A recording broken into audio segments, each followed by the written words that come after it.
What's up, Navigating Academia family? This is your buddy and personal academic mentor, Dr. J. Phoenix Singh, coming at you with part 8 of 8. We made it, guys. We made it throughout the whole course of this year. We've been talking about in this series how to build wealth as an academic. It has been such a pleasure to be able to put this series together for you. All of this was started in collaboration with my amazing colleague Erica Britton at UC Riverside, who very generously invited me to give a talk on professional development focused on finances to her graduate class, to a graduate class that she was running. And I'm very grateful that she invited me because it led me to develop this list of these 8 different tips and tricks that I really do think are relevant for those of us in academic careers and hopefully to those of us in other careers as well in terms of building wealth, especially tip 7. If you haven't watched tip 7, that's my favorite of all of them, okay? So I'll just briefly list off the ones that I've given so far, and I do a deep dive into each of these because even though they may seem simple, all of them are really quite complex. So if you're enjoying this video, then I want to make sure you go back and watch the other ones as well. The thumbnails for each of them are relatively similar, okay? So here's the first 7. First was get a killer skill set that's resistant to recessions and temporal changes. Number 2 is don't just be an asset, but build an asset. Number 3 is to be, character-wise, be naive in a good way, humble and unflinchingly confident. Not arrogant, not prideful, confident. The next one is to beware your so-called drug of choice, whatever that happens to be that you kind of dope yourself out with when you get really stressed. You need to learn to conquer yourself, especially early career days, because this is a really stressful career. The next one is don't worry about all this pop culture stuff about you have to have a mentor and you have to have like a 5-year business plan before you even start doing anything. No, right? Watch that video if you are under that very incorrect preconceived notion.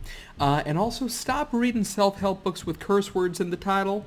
Okay, there's a couple of them or whatever. That first one of Subtle Art of Not Giving Up, boop, or whatever. That one's supposedly pretty good. But after that, everybody's just like, let's think of every curse word in the English language and make a book with a very similar cover, right, with a title that includes that word, okay?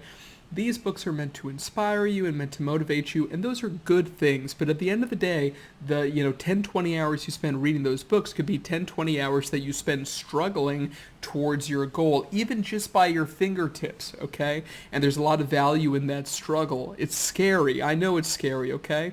But it's something where you can either stay where you are and get super motivated, or you can move forward and actually realize your goals and dreams that you have, okay?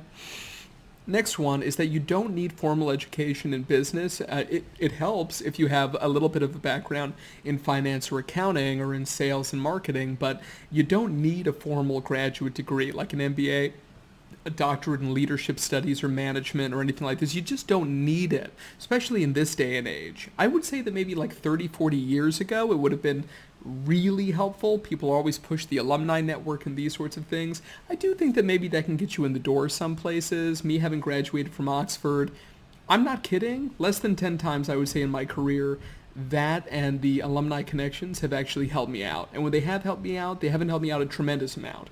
Okay, so I'm just saying.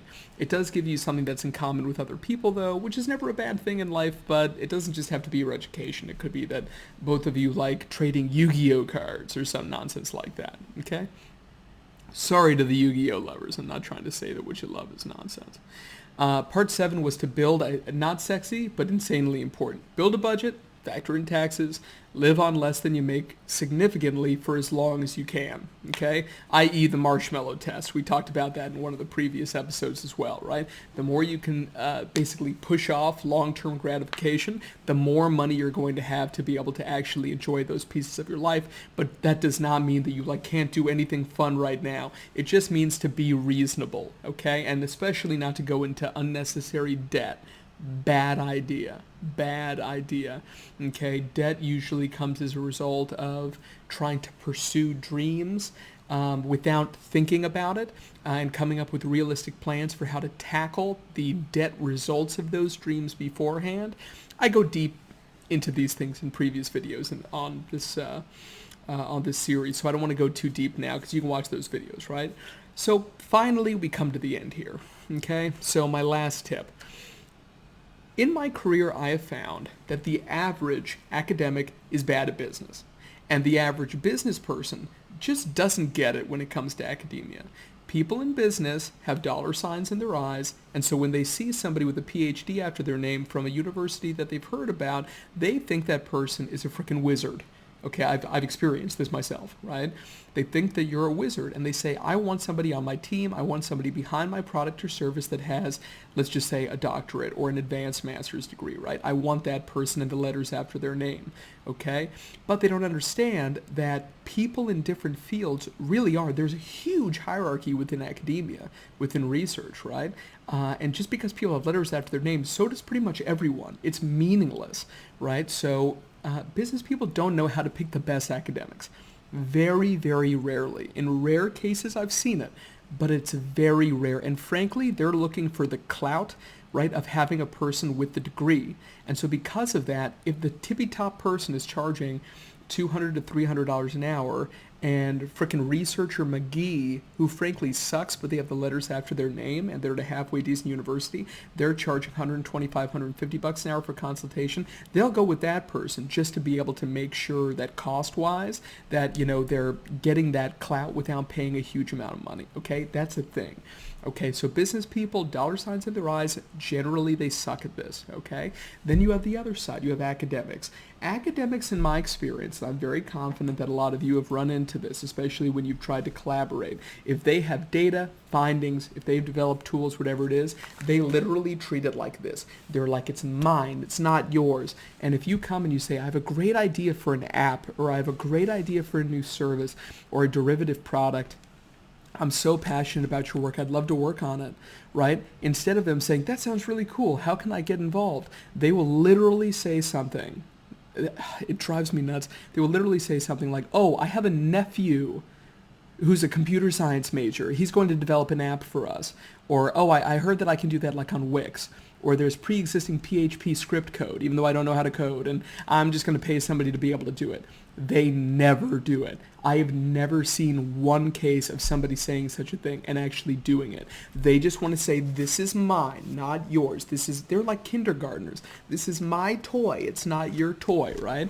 And these people are not 25-year-old academics. These are like 50 to 70-year-old academics who, God bless them, have done some great work in some cases, and their egos are gigantic, right? Mostly because they have grad students, or they've got awards behind them, or postdocs, or everybody, you know, coming at them, telling them that they're the greatest thing since sliced bread, when ironically, you go one complimentary field away, nobody knows who the hell these people are, right? If you go, guys, from your field in academia, right, just go to any other department at any other university, and just say the name of the most famous person at your university, the likelihood that anybody will have ever heard of that human being is almost zero, unless the person is also involved in, you know, pop culture, or, you know, the popular press, media, broadcast journalism, this kind of stuff, right? The likelihood is just insanely low, okay? And that will get rid of this whole hero worship thing. And it's funny because usually when people act super arrogant like that, you just kind of assume that there's a reason why. Like, you must really be that important. Otherwise, you couldn't be such a dick. When in actuality, people are just dicks, right? That literally is a thing, okay? So people are going to give you a lot of advice on your journey, okay? The academics suck at business because even if they do agree to be able to do something and they build something, usually it's not very good. The user experience sucks, the user interface sucks, because they want to do everything themselves because they don't want to get too much help, and they don't have any money. And they certainly don't know anything about friends and family rounds, or seed capital, or angel investments, or venture, Series A. They don't know anything about these things. We're not taught anything about this stuff in like psych PhD programs, right? That's ridiculous. We don't learn anything about that.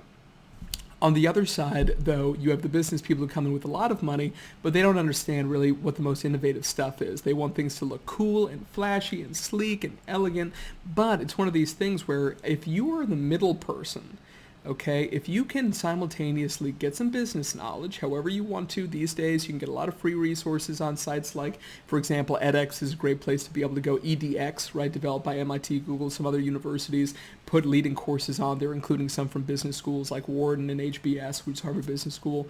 Take the classes for free, right? Learn as much as you can. Get out there and get dirty. Sell some stuff. Fail at selling. A lot. You will end up learning so much through just that practical experience of developing a minimal viable product of your product or service and seeing whether it'll sell or not. If you want to be a consultant or whatever, right, there's a bajillion consultants, right? Everybody thinks that they're going to be successful and that they have a really unique background, and frankly, it doesn't matter. If nobody's going to, buy your services, then it doesn't matter that you're the best, right? The market decides, not our egos. That can be really frustrating sometimes. It's been frustrating for me in the past after I sold my first company. And I'm like, hey, I'm such a young person. I was 30 years old. I was like, I just had a really successful sale of a company. People are going to want to hire me to learn how I did it because I really want to help them because now I know how to do it. And I got a few clients or whatever my first year, and I very rapidly realized this is not something sustainable and I'm putting in so much effort and I'm getting very little return. I had to stop. Knowing how to stop, especially if you have some perseverance issues like me, right? Not perseverance, perseverance, right?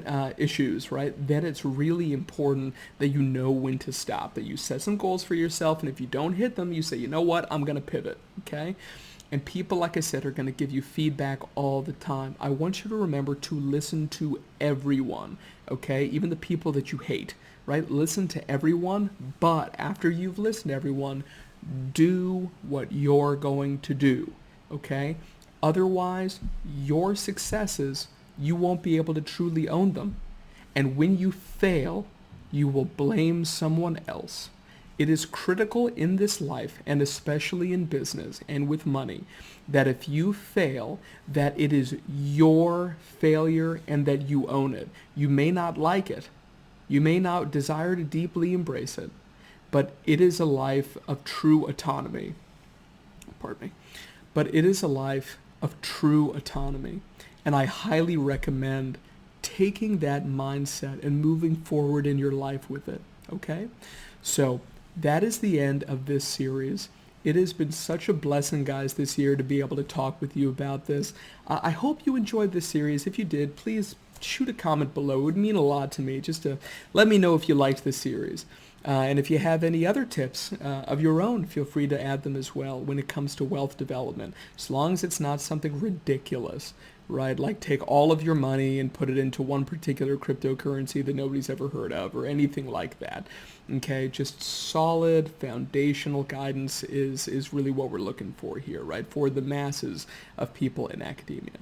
God bless you guys. Thank you so much for listening. If you need help, if you need guidance, if you want to talk, career advice and so forth, it would be an honor to speak with you genuinely. You can book a session via the website below.